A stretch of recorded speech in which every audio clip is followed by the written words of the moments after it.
Have you ever worked in the food service industry? Well, I sure hope so, because it's one of the most character-building jobs on the market.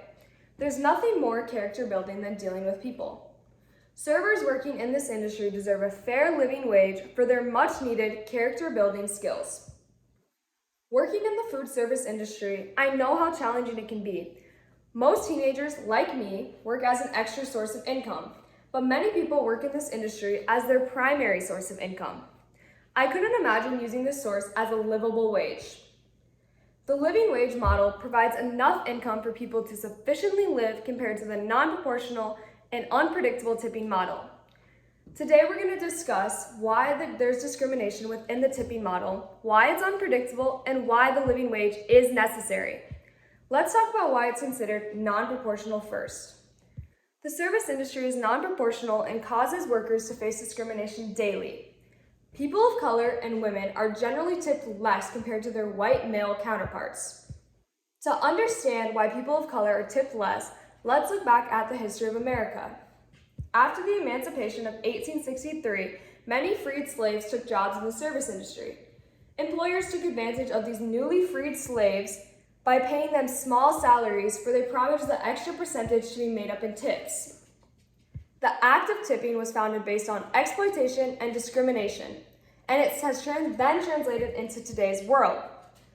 According to a February 18, 2016 article by The Washington Post, in a tip-based system, non-white servers tend to make less than their white peers for equal work.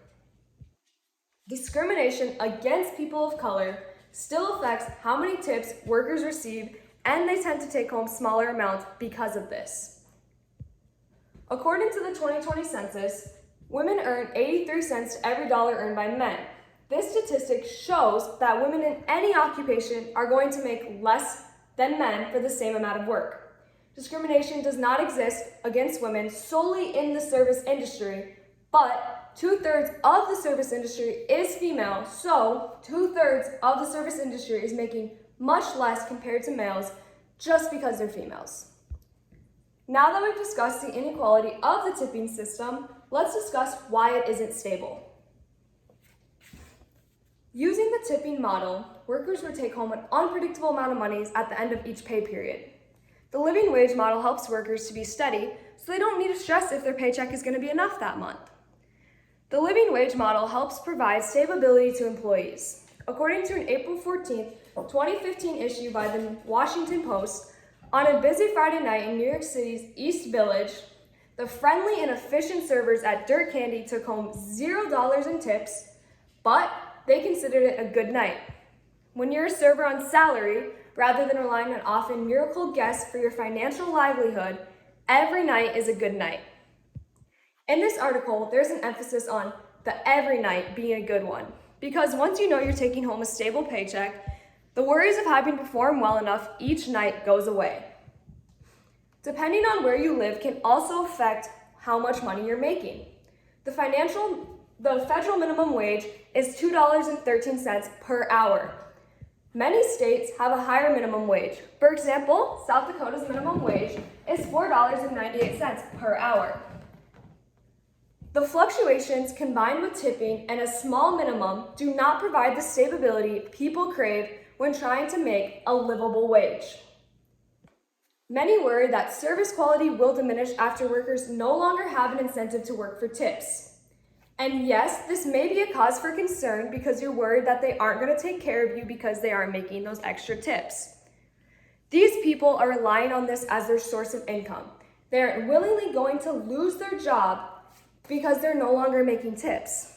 If anything, they're going to appreciate their bosses taking care of them and providing them a livable wage. It provides a feeling of loyalty and morale amongst the workers. Now understanding why the living wage model is more stable, let's see why that is so vital for millions of Americans.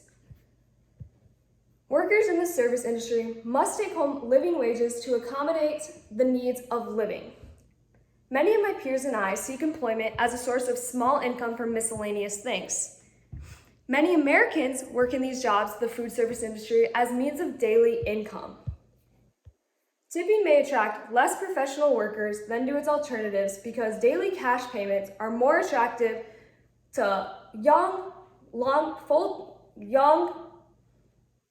part-time, and temporary workers than to mature, full-time, long-term workers.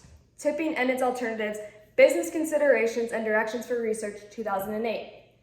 This is stating that increasing the minimum wage to a living wage will attract a more professional workforce compared to teenagers that are attracted to just quick cash. Most teenagers want money to buy things quickly, which is why they want cash payments. It's not that adults don't want cash payments as well, it's just an inconvenience when trying to bank. Many people use online mobile banking deposits, and that's an example of why cash payments are not as attractive. Many people take home this money for food, rent, car payments, house insurance, etc. Adults need this money because it is paying for their livelihood. According to a November 3rd, 2019, the New York Times opinion piece article to the editor, tipped workers use food stamps at nearly double the rate of the other Americans and have more than twice the poverty rate of the rest of the American workforce. This quote shows why it's essential for people to get paid a livable wage because they can't afford basic necessities on a tipping wage. Some may argue that they make more with tips, but on average they don't. And of course, we need to look at the average number and the majority number here. To recap, we've examined the benefits of switching from the tipping model to the living wage model. The tipping model is based on discriminatory practices and still affects millions of workers, causing non-proportional wages. Servers working in this industry will take home unpredictable amounts at the end of the pay period. These workers must take home a livable wage to accommodate necessities, which is why it's so vital to living, making it the livable wage. The living wage model is superior to the tipping model because it provides stability and isn't unpredictable. I want you to think about the benefits of switching from the tipping model to the living wage model.